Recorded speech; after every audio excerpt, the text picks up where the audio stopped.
जय Jinendra friends, I hope सभी बहुत अच्छे हैं, बहुत अच्छे से वीडियो सुन रहे हैं, समझ रहे हैं, क्वेरीज भी पूछ रहे हैं और चैनल को सब्सक्राइब भी कर रहे हैं। आज हम मैं यह और वह पुस्तक की तीसरे विभाग वह कौन है के बारे में जानेंगे।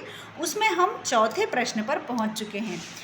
जब साक्ष्य नहीं है, पिछले वीडियो में हमने प्रथम 21 तीर्थंकरों के साक्ष्य के बारे में चर्चा की।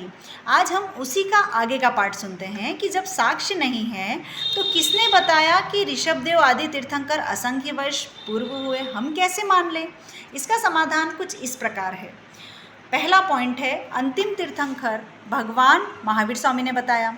दूसरा पॉइंट है, जैसे उनकी अन्य बातों पर विश्वास किया जाता है कि यह संसार द्रव्य अपेक्षा से शाश्वत है, इसमें हमेशा जीव मौजूद हैं, 84 लाख जीव योनियाँ हैं, अपने अपने कर्मों के अनुसार जीव इनमें एक योनि से दूसरी योनि में जाता रहता है।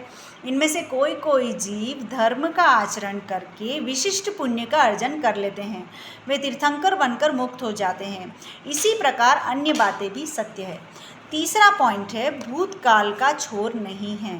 समय बीतने के साथ संसार में परिवर्तन चलता रहता है। अभी हम जहाँ रह रहे हैं वह भरत क्षेत्र कहलाता है। इसमें अभी अवसर्पिणी काल का 5वां आरा चल रहा है। इसके पहले के काल के मनुष्यों के कद बड़े थे। आने वाले समय में लंबाई घटती जाएगी।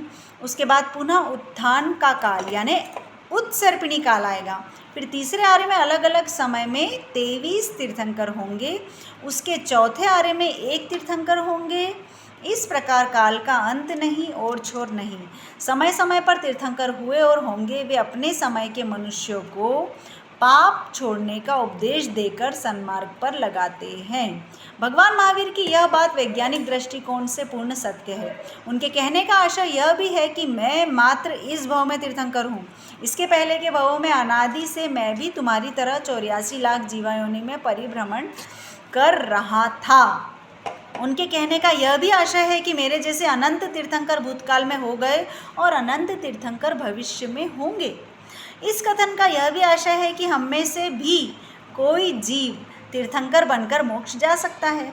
भूतकाल में अनंत तीर्थंकर हुए तो उनमें से श्री ऋषभदेव आदि तीर्थंकर भगवान महावीर स्वामी के पहले हुए।